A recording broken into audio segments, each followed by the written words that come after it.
introduce our speaker, I'd like to say thank you to those that donated the tickets for staff members to the Sudsy Supper. They had a wonderful evening. They responded back to me, and hopefully we didn't violate any HR policies there at the dinner, and but haven't heard anything. But they are staff members that went really appreciated. So thank you so much for the generosity. Our speaker today is our transportation director, Tony Hatfield. No relation, different consonant in the name there. So Tony came to us this year, beginning July, and came to us from the School of the Osage because I think Tony realized that purple is the color of loyalty. So we appreciate Tony, and Tony, thanks for being here this morning. Sure, you bet. Yeah, thank you. Yeah, I did want to get that clear right off the bat that I'm not related to him. Although for the past 8 years that I have been here, when I walk into a convenience store or a store, yeah, I'm sorry, I like to stand up. I do not sit down very well and stay seated, okay? But anyway, yeah, every time I'd wear a name tag, somebody would see Hatfield, okay?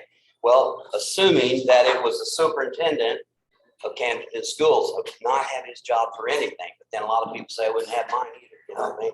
So anyway, so yeah, so you have Tim Hatfield, and mine is Tony Hatfield, like the Hatfield McCoys. I am related to the original Hatfield, so there you go. So anyway, you can tell where I work, right? School bus, you know, I love school buses. I actually just like the whole passion of being around the students and the people that I work with in the transportation department. I've had an amazing journey, you know, to get to where I'm at right now. I am from Monette, Missouri. So that's originally where I'm from. And I was in high school, man, I was a mechanic, but I loved music, and that has been my career, believe it or not, in playing drums in many shows in Branson and traveling on the road with Roy Clark, Danny Davis, and Nashville Brass. So, and I drove the bus and took care of the bus and managed his department, you know. So there was, you know, all the plane tickets and things like that. So, you know, so I've had some, you know, some good, an awesome journey, okay, with that. So, and I too, you know, I heard that you're the band president, right? Well, someone is. Rick was our van booster. Van booster, okay, gotcha. 10 years ago. Oh, years ago, okay, well, that's fine. That's fine. I'm trying to get that. Okay, but that was a wonderful time for me. But anyway, so just going back a little bit, when I moved up to this area, I actually came from the Branson and Hollister, Missouri area. Most of my career has been at the Hollister R-5 school district. I spent 18 years there, and had a really good friend of mine that helped mentor me as a director. And he was amazing. His name was Rusty Wallace. Can you believe that? That's not the Rusty Wallace, you know. He always wanted a checkered flag, black and white, on our bus maintenance floor. And I said, no, I ain't going there, man. So anyway, so it was really cool to work with him. And so he helped me a lot through a lot of different things, along with being involved with the Missouri Association for Pupil Transportation. I've been a member with them since 1997. So being around good people with directors and superintendents around the state has been awesome. I'm also a member of the National Association of Pupil Transportation. So not only just I get to get involved with people through the state, you know, nationwide. So I've been able to really be mentored by a lot of good people. So, and I've really, really learned a lot. It seems like, you know, the past couple of years, we've really all have had to rely on each other on different ideas just to get through COVID, you know. So that has been good just through those organizations. But then, like I said, you know, I've spent many years in Hollister, R-5 school district in the Branson area. And so there was a time my daughter, I am married, just like you know. She's a real estate agent, worked for Keller Williams over the Four Seasons area. I have 4 kids. I have one in Branson, and I have another one in Republic. And then I have I have a stepson that is a software engineer in Independence, doing really good. He worked with Cerner. He got with with a security company, and now he writes programs for them, and he's doing awesome. 23 years old and just doing awesome. And then, of course, I have my little Sydney, that's a junior at MSU right now, is studying to be a music educator. So, so you get the music's all in our life. Of course, my son, my stepson, he's really great on the computer, millennial type guy, but he cannot mow a yard. I'm telling you, you just don't want him to do it. So anyway, so during that time, there was a time in Hollister, you know, it just seemed 18 years, and Hollister's a great school, don't misunderstand me, but to preparedness, you know, I started looking at, you know, what would be some really interesting, you know, districts to go to, something different. Of course, we lived by Table Rock Lake, so I've had a lot of experience of tourists and families moving in and out. So that really helped with when I came up here, just to know pretty much what the yearly tourist adjustments and families moving in, jobs, so all of that. So I had a really good understanding in pupil transportation and that, but we were looking, and then my wife said, I will not move anywhere unless there's a lake. So, and then School of the Osage popped up. And so we looked at that school because someone was already hogging the job here at Camdenton School. So we took the next best thing. Okay. So anyway, so we did. We moved to School of the Osage, and that was a great career. It's a wonderful school. Really enjoyed it. My daughter did graduate from there. So I was just kind of idling a little bit, I guess you could say. Kind of a one-man show over there in a little ways, you know. So I had a lot of duties, just being that one person to you know, to operate the pupil transportation department there. Then and then Gary Quinde left. He told me he was going to retire and gave me the opportunity. Hey, would you want to apply? Man, I prayed about it, and I said, you know, hey, this may be something, you know, something I've always wanted to do in a bigger district, is have an office staff where I can work with people that know what I know, and we could work together and really just see where we could go with the department. And I applied, and you know, and I just couldn't believe I got the job. You know, it was amazing, and it has been an awesome walk into a position at Camdenton schools.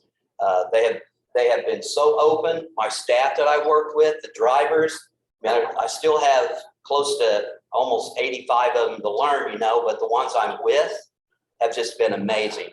Our staff meeting we had in August was amazing. I got to meet really all of them in one area, and just been so receptive and open arm. And I just know that this year, you know, with all these trials and all these different things we're going through in our department, as a school district or either the state, whatever the COVID, you know, these people are really top notch. Something that does get them a little, I crawl and I tell them a little bit, you know, when people say, oh, how about the bus barn? It's not a bus barn. It is a transportation facility. We have professional CDL drivers that are with our kids, taking our, you know, the safety serious to get them home and get them home into school. So anyway, I just wanted to just go through a few things, just kind of give you an idea of what we're doing in our department. But let me just ask you a few questions. How many school buses do you think are in the United States without looking on your phone? In the United States. In the United States. 4.5 million. Yes, 4.5 million. No, roughly around 480,000 school buses. How many school buses in the state of Missouri? 485? No, I know for sure it's 11,893 because that's what the Highway Patrol inspected last year. So that's where I got that number. And I don't know if you do this or not, but you know, second or third, I can't really find information he might know, but do you know that Camdenton R-3 schools is the third largest rural school district in the state of Missouri? I think the other school district I started at actually was Reed Springs School District. I think they're probably in that area as well, because it's Table Rock Lake and there's all these roads, tips. I mean, Are you talking mileage or I'm talking mileage. Okay, yeah. Actually, they call it a square mile. I think Rover is 300 and some square miles in, for the state of Missouri. Now, I don't know how they do that. I don't know if that's by how a crow flies or what they say, but we're a huge school district.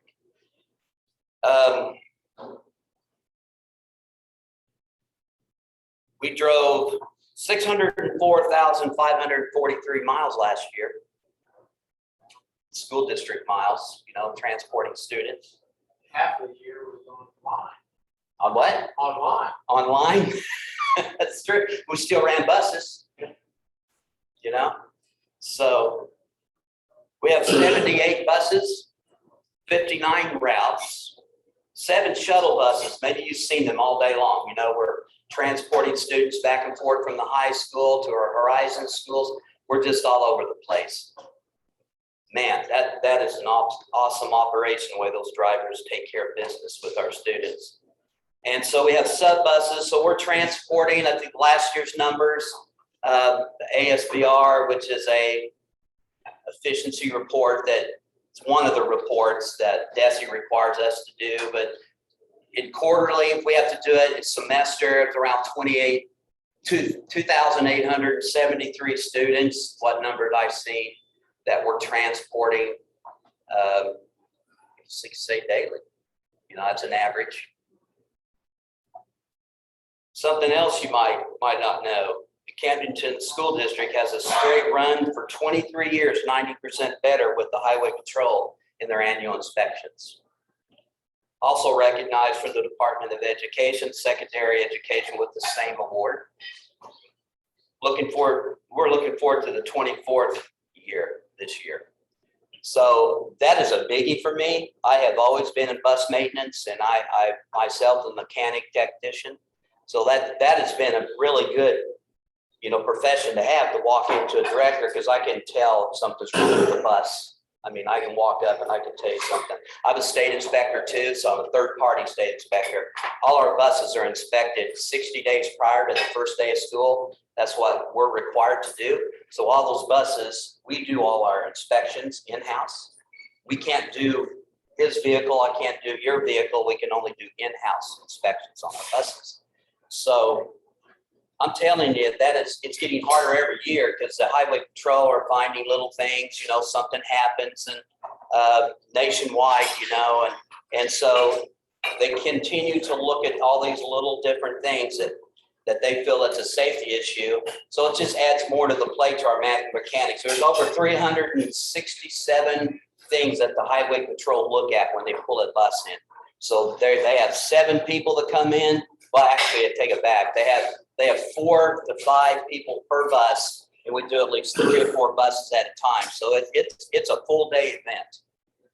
So it's important to me to have safe buses. Okay, and that was one thing that I did not have to be concerned about when I walked into this district, was that we have safe buses with our school district, which is amazing.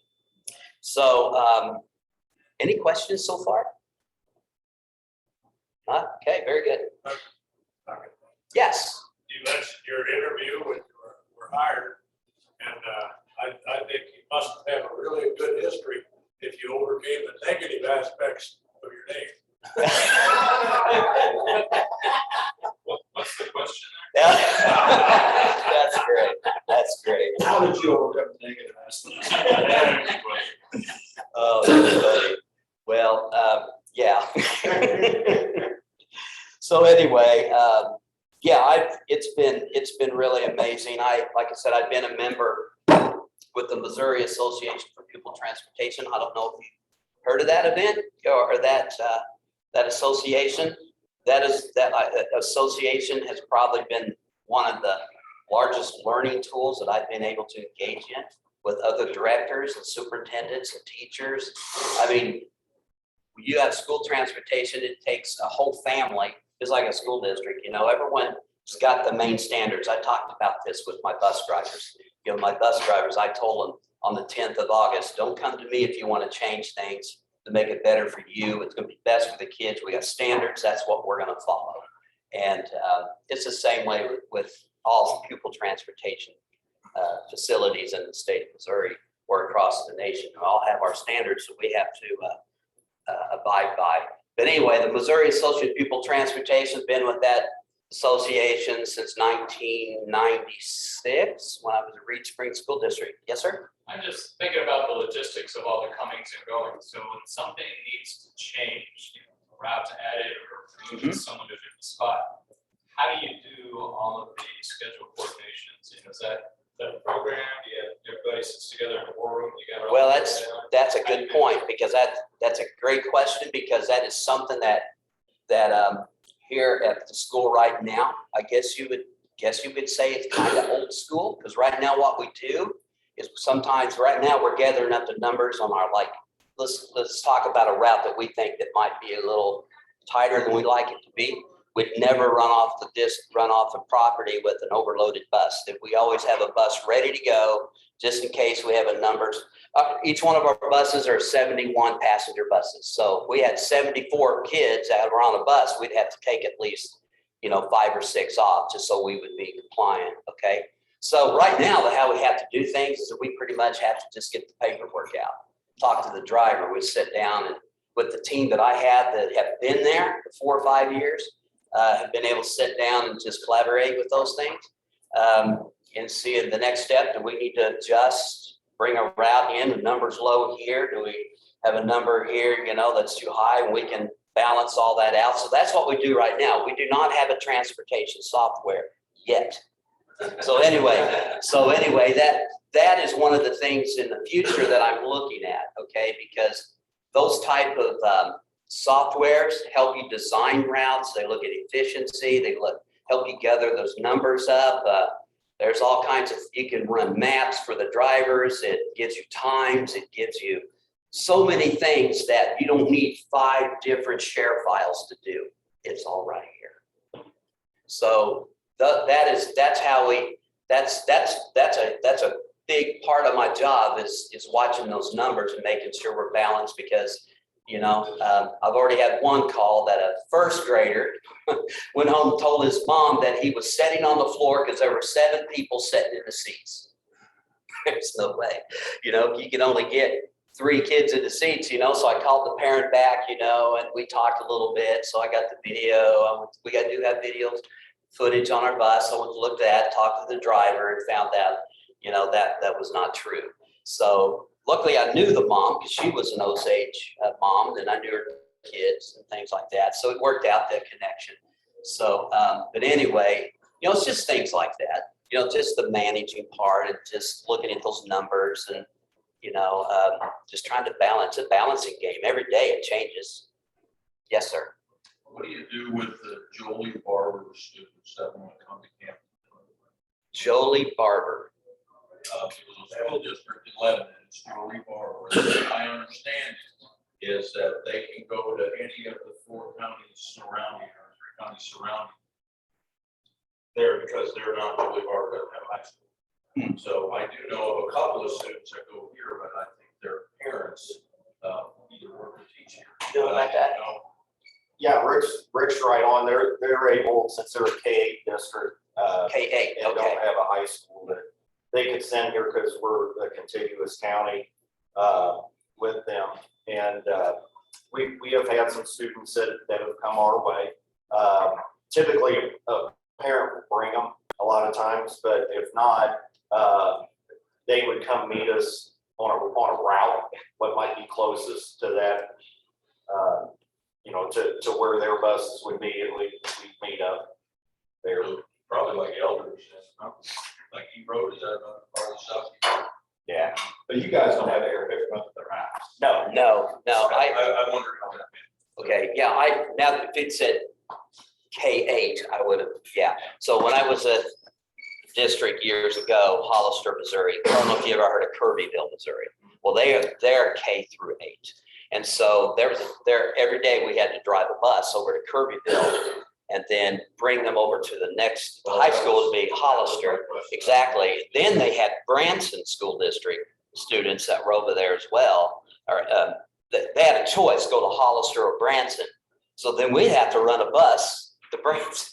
So, yeah, they make it happen for the kids. I mean, that's what it's all about. So I don't know how the funding and all that works, but yes, sir. I have a question for both. Does the superintendent have the ability to determine the hours of operation in a school? Do they all have to be the same thing all over the state? Like the same time or like the same number of times, Same time, start time and you time? have an opportunity to change an hour one way or the other. We do. You do? Yeah. Okay. Because buses are an asset, but they're very expensive. Mhm. And we only use them a certain period of time in the morning, a certain period of time in the afternoon. It would seem to me, and not the expert here, that if you change the hours for certain students, then you could use your buses more efficiently and get more for your buck.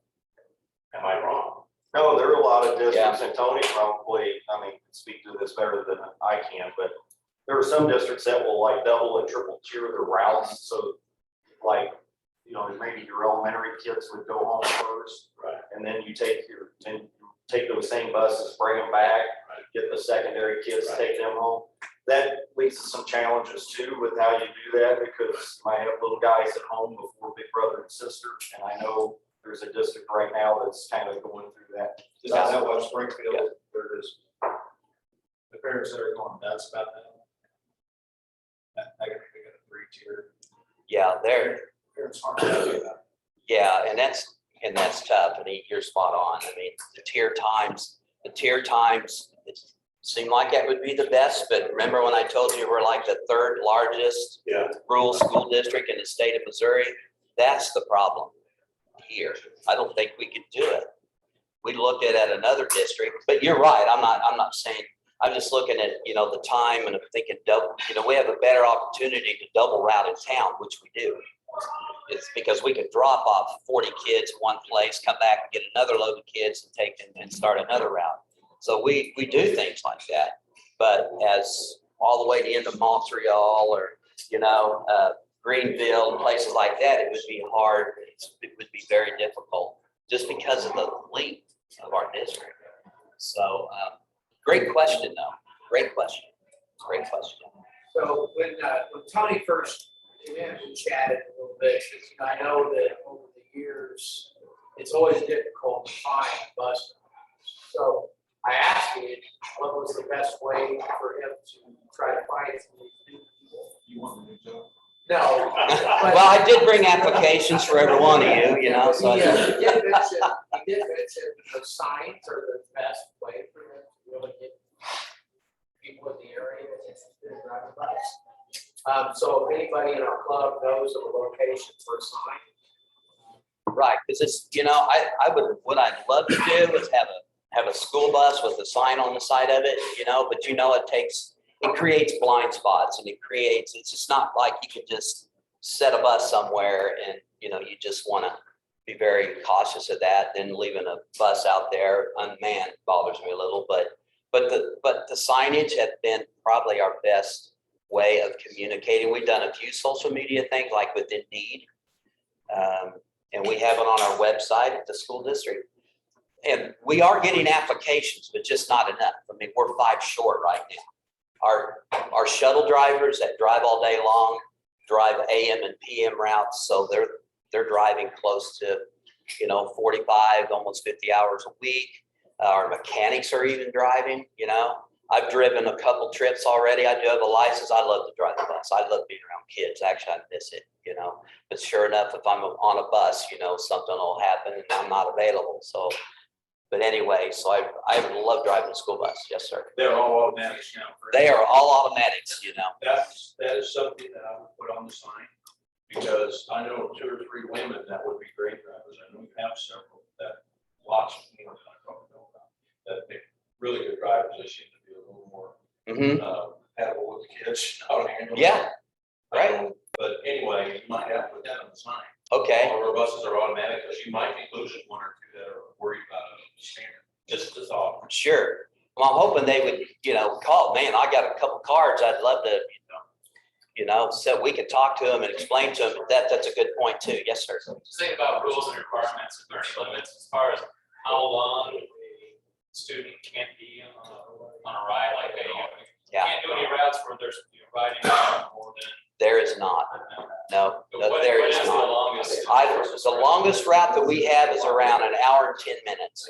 So, that's the actual route. So if you look at the time we load until we actually start the route, which is about I think we're like 18 minutes, when we finally, we take it back to 18, 20. Yeah, we're around 22 minutes from the high school and we get over to the middle school in Dogwood. It's about 22 minutes to load all those kids on the bus and then start the route.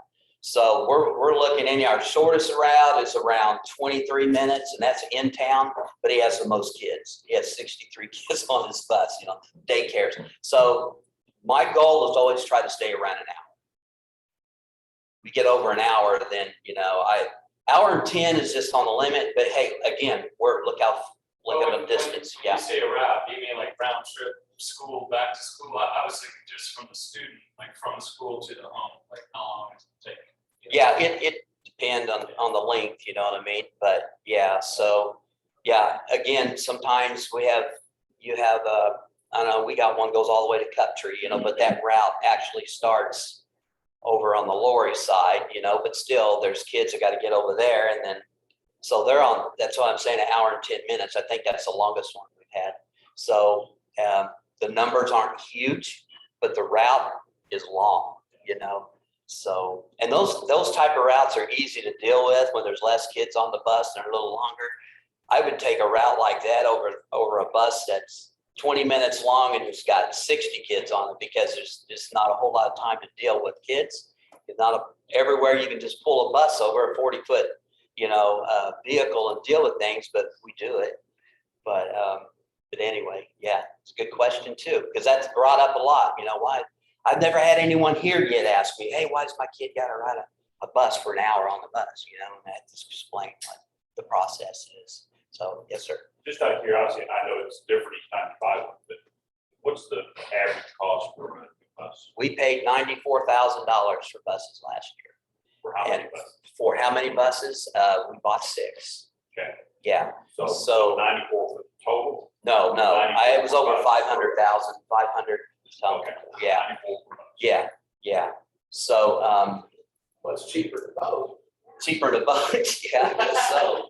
But it's not like, we can buy buses a little cheaper, but the thing is that we live in a rural area with the terrain is like this. You can't just put a basic school bus with certain torque, certain axle strengths and tires and things. Our buses are spec'd out to what our district needs, so, and that's huge. You need to be able to, get through a lot of these roads and different things like that. Yes, sir. I have a question. I noticed the other day, my wife and I were talking, why is that? The tops of the buses are white and the rest of the bus is yellow. Yellow. Why is the top of the bus white? Well, the white on top of the bus is to help with the heat. That I actually did this test before, and I did this in Hollister, Missouri.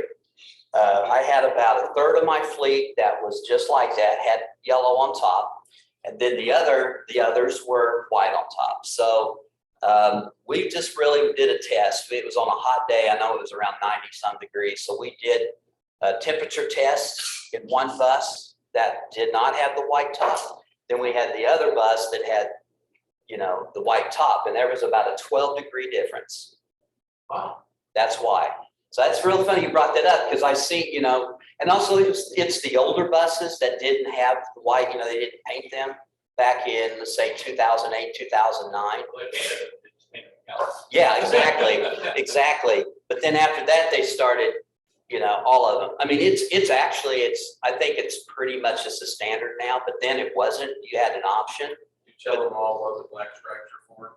Black stripe, yeah, those are rub rails. Also, it's for the fire department too. If there's ever a bus accident, it'll show you where the floor level is on the bus. If you ever knew that or not. Yep. You mentioned automatic buses. I'm an old guy, so all I have to do to be, can you tell me what features there are? Like, okay, so our buses now have Cummins engines. Okay, they're the Class B. I don't know if you're familiar with that. A school bus has 6 computers on. the vehicle now. Everything is censored, just like our new cars. I mean, they stop arms, your electronics all run off one other, a computer. Let's say the transmission has a computer now. Of course, they pretty much have always had that. The engine, all of the emergency devices that are on a bus. There's also the emissions. Emissions has been a huge thing with the standards on school buses. With 2007, they passed new laws that they had to have all these different things. And about 2012, then the new emission standards that the EPA put out, everything had to be this certain way. And it has been expensive. It has been a pain for the mechanics because the sensors and the computers and stuff just don't communicate that well. Although it does create clean air. I mean, sometimes you'll see a bus, I don't know, maybe you've seen this, where it's just smoking going down the road and you got all this big puff of white smoke. It's actually what it's supposed to do. And it's to burn out all that thank you. They call it NOx, is what they call it. So you don't see black smoke coming out anymore. You see this white, smelly, egg smelling, whatever. And so don't panic because it is safe. I mean, it just looks bad, So the newer buses are getting a little bit better, but anyway, see if there's anything else in there. I take it you buy the urea in bulk. Pardon? I take it you buy the urea. We do, 55 gallons, of course. Yeah. Yeah, that's a big thing. Yes, sir. Okay, question, talking about buses. What's the, is it just a preference where some of the buses have an engine in front, some of them like this? Yeah. It's Is it preference. just preference? It is a preference, a lot of your into big cities, you can get more of a turning radius if the wheels are behind the driver. You actually can. I've driven many of those, but I don't like it because you have to space yourself different. If you're used to driving the conventional buses, which all we have is conventionals. International, same fleet, that's amazing that a district has done that for this many years of keeping the same buses, same make. It keeps your overhead parts down, costs, and things like that. But anyway, yeah, that is the only reason is basically just maneuvering purposes because you can get in those little tight areas so much easier. You just got to remember you got a tail swing of about 8 foot behind you. You don't take out a car while you're doing it, So yeah, that is the purpose of that. It's just a turning radius. So, and just going back to talk about the EPA, and the board approved that I could move forward with a grant. It's actually the Missouri Department of Natural Resources and Volkswagen. If y'all remember when Volkswagen got sued on that whole emissions thing. So I'm going to apply for 3 buses. And what that is, it entails kind of like the cash for clunker. I always like to go back when they did that years ago, but what it's all about is removing an old bus that you have in your fleet that falls in these standards that they want to get rid of the old engines. And then what they do, it's like a match. Our fleet right now, our overall bus fleet is an average of 7 years old, which is amazing. There's districts that are running 18 to 20 years old, and we're 7. I mean, that says a lot for the district. We have safe buses for our kids. So anyway, you've got that. So depending on the age of your bus, they're going to reimburse you back if we're awarded 3 buses, and that's the limit. And say they pick my name out of the hat or Camdenton R-3 school district, we have an opportunity to be awarded $22,500 per bus that will go to a purchase of a new bus. So, and with that all that happened, we have to remove those 3 buses out of our fleet. So, which we remove 6 buses out of our fleet every year because we try to trade them in. But they have to be recycled, which means the frame has got to be cut in half, and you got to either drill a hole or weld a big hole in the side of the block. Okay, the engine can no longer be used, but we can keep all the parts. We can keep everything that we want to take off that bus. And that's what I think is a win-win right there too, is because we have an all international fleet. And all those parts will work on most of our buses, which I think it's awesome. So the main purpose of those grants is just clean air. You know, our drivers do not idle their buses. A couple of them forget because they're dealing with kids, you know, when they're sitting in line, but they do not idle their buses. So it's clean air. And that's what it's all about. We live in the Ozarks, you know what I mean? So, I could talk all day. No, you're No, great. I'm sorry. You talk buses, I could talk buses all day long, but anyway. No, and if you got, I don't want to speak for you and don't know what you got going on, but if you got other questions, I'm sure Tony Yeah, can I stick would love- around with you. I would love to answer more questions. Well, Absolutely. I ain't getting, you know, we're pleased to have Tony on the team, and as you can tell, he knows the stuff, and he's picked up a lot about our district in a short amount of time. So, Tony, thanks for coming Sure. today. In your name, the Rotary Club, one of our primary goals is to eradicate polio around the globe, and in your name, 10 vaccinations to eradicate polio will be donated. Oh, awesome. So thank you very much. Yeah, thank you. Tony, we have one last task